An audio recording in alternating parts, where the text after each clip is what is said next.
Hello friends, welcome to our YouTube channel. जैसा आप जानते हैं कि आपका कल एनडीए का एग्ज़ाम है और इस वक्त की जो सिचुएशन है, डिमांड है, उसमें कुछ बातें आपको जानना बहुत ज़्यादा ज़रूरी है।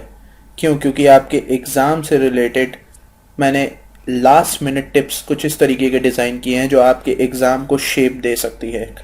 तो इसे ध्यान से समझिएगा, ध्यान से सुनिएगा। बहुत ही इंपॉर्टेंट टिप्स हैं, गलती की कोई गुंजाइश नहीं है क्योंकि पैंडेमिक ने पूरी सिचुएशन को चेंज करके रख दिया है। तो चलिए स्टार्ट करते हैं, देखते हैं किस तरीके की ये टिप्स हैं। एग्जाम पैटर्न आप सभी को पता है। इस एग्जाम पैटर्न में सेम सारी चीजें रहेंगी। ठीक है, पहला पेपर आपका मैथ्स का होगा, उसके बाद आपका गैट का पेपर होगा।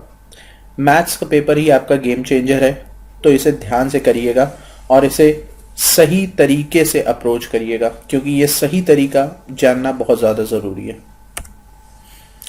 Pandemic changes the whole scenario, जैसा आप देख सकते हैं यहाँ पर पूरा सिनेरियो चेंज कर दिया पैंडेमिक ने। ऐसा क्या है इसके अंदर? देखिए, जो अभी तक मुझे लग रहा है कि स्ट्रेंथ जो है वो कम रहेगी पिछली बार के मुकाबले। पिछली बार भी पैंडेमिक सिचुएशन में ही एग्ज़ाम कराया गया था 6 सितंबर को, अच्छे से याद है। बट उस समय उतना ज़्यादा जो है लोगों में खौफ नहीं था, लेकिन इस समय काफ़ी खौफ है। और क्योंकि एयरफोर्स का एग्ज़ाम पोस्टपोन हो चुका है तो लोग दुविधा में हैं कि जाएं कि ना जाएं। तो ये मान के चलिए कि स्ट्रेंथ जो है, strength will be less this time compare to the previous one. हाँ, कोशिश करिएगा कि अननेसेसरी क्वेश्चन में मत फंसिएगा क्योंकि आपके पास ये एक बहुत अच्छी अपॉर्चुनिटी है। जो पेपर देने जा रहा है, जाहिर सी बात है वो फुली प्रिपेयर है और उसके सिलेक्शन के चांसेस बहुत ही अच्छे हैं।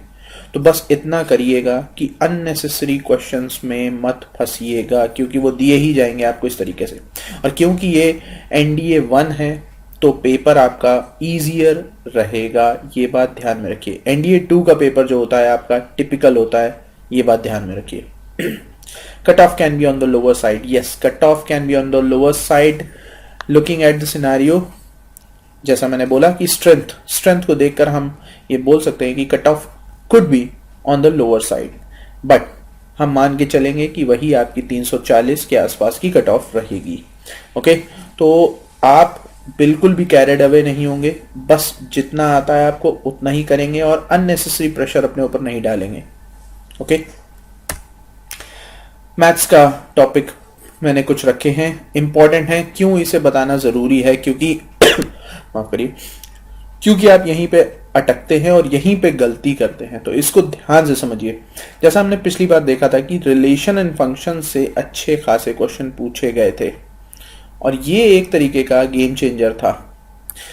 इन दिस एग्जाम मुझे ऐसा लग रहा है कि आपका एप्लीकेशन ऑफ डेरिवेटिव और आपका प्रोबेबिलिटी और स्टैट से सवाल अच्छे खासे आएंगे, ये बात ध्यान में रखिए।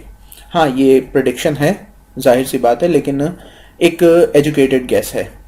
ठीक है, कैलकुलस से आपके जितने भी सवाल आएंगे आप उसे अटेम्प्ट करिए, लेकिन कोशिश करिएगा कि उन क्वेश्चंस को पहले करें जिनमें आप स्कोर अच्छे से कर सकते हैं। जैसा मैंने आपसे बोला, you should start with easy. Okay, अभी मैं आगे आपको बताऊंगा इसमें कि कैसे अप्रोच करना है क्वेश्चंस को। ये कुछ टॉपिक्स हैं, ये ध्यान में रखिए। कॉम्प्लेक्स नंबर इंटीग्रेशन, कुछ हो सकता है छूट भी गए हो, ये ध्यान में रखिए कि कॉनिक सीरीज से इस बार सवाल जरूर आएगा अच्छे लेवल पे। और जैसा 6 सितंबर के एग्जाम में पिछली बार हमने देखा था कि हाइट एंड डिस्टेंस से सवाल नहीं पूछा गया था, ट्रिग्नोमेट्री से अच्छे खासे सवाल पूछे गए थे। 15 से 20 क्वेश्चन आपके ट्रिग्नोमेट्री से पूछे गए थे, तो हाई चांस है कि इस बार आपके हाइट एंड डिस्टेंस से भी सवाल आएंगे। ठीक है, क्योंकि हाइट एंड डिस्टेंस एक इंटीग्रल पार्ट है ट्रिग्नोमेट्री का, तो आप तैयार रहिए उसके लिए सारी चीजें। ठीक है, look at this 3D and vectors, जरूर सवाल पूछा जाएगा। जितने भी मैंने येलोइश हाईलाइट कर दिए हैं, आई बिलीव इनसे सवाल जरूर पूछे जाएंगे और ये इंपॉर्टेंट है। कोशिश करिएगा कि इन्हें छोड़िए नहीं। मैट्रिसेस एंड डिटर्मिनेंट हमेशा से इजी पार्ट रहता है, तो आप उसको इजी तरीके से कर सकते हैं। हाउ टू अप्रोच, अप्रोच क्या होनी चाहिए आपकी जब आप एग्जाम में बैठेंगे? तो अप्रोच क्या करेंगे? Always start with easy topic, ये बात ध्यान में रखिए। हमेशा इजी टॉपिक से आप स्टार्ट करेंगे। क्यों? क्योंकि आपके पास उतना समय नहीं है कि आप वहाँ पे एक्सपेरिमेंट करें और कई चीज़ों को देखें। आपको स्टार्ट करना है, एक आपको पेपर मिलेगा A4 साइज का,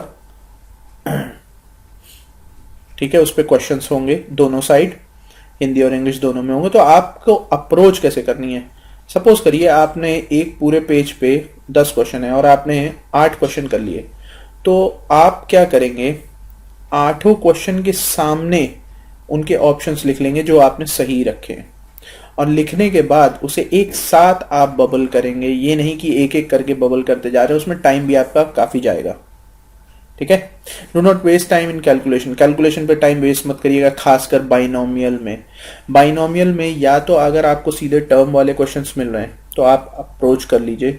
अगर आपको बड़ा ऑप्शन दिया जा रहा है जैसे 4096 और समथिंग x की पावर 9 और दिया हुआ है कुछ करके, तो आप समझ जाइए कि उसमें कैलकुलेशन काफी है और उसमें फैक्टोरियल आपको सॉल्व करना पड़ेगा। तो just try to avoid those questions, okay. Last 30 minutes, हाँ, यहाँ पे गेम बनता भी है और बिगड़ता भी है। लास्ट 30 मिनट्स को बहुत ही अच्छे से यूटिलाइज करिएगा। अब इसका क्या मतलब है जैसा मैंने बोला आपको कि आपको पता है कि बाइनोमियल फंक्शन में आपको टाइम लगता है, पर आपको ये गारंटी है कि वो क्वेश्चन आपका हो जरूर जाता है। तो आप उसको अप्रोच कब करेंगे, लास्ट 30 मिनट्स में अप्रोच करेंगे, क्योंकि वहां पे वो श्योरिटी दे रहा है एक नंबर की, और एक एक नंबर भी आपका इंपॉर्टेंट है, ये बात ध्यान में रखिए, ठीक है। सेगमेंट वाइज सॉल्व करिएगा, कोशिश करिए पहले अलजेब्रा करिए, उसके बाद मैट्रिसेस एंड डिटर्मिनेंट, उसके बाद आप ट्रिग्नोमेट्री करिए, आपका पासिंग यहीं से हो जाएगा, ठीक है। तो परेशान होने की जरूरत नहीं है, सेगमेंट वाइज अप्रोच करेंगे। और बहुत ज्यादा आपको सिर्फ ये, अगर आप 70+ चले गए तो you will definitely clear the examination, ठीक है। तो आई होप आप सभी को ये चीजें समझ में आई होंगी जो मैंने आपको बताई, और best of luck for tomorrow's exam. कुछ हेल्थ इश्यूज की वजह से मैं वीडियोस नहीं बना पाया था, लेकिन जैसा मुझे लगा कि ये वीडियो आपके सामने आना चाहिए ताकि आप एक फोकस्ड माइंड के साथ एग्जाम में उतरें, ठीक है। तो best of luck for all of you. I hope you have like this video, share it with your friends और सब्सक्राइब कर लीजिए इस यूट्यूब चैनल को। Till then, thank you, keep watching decode exam defence.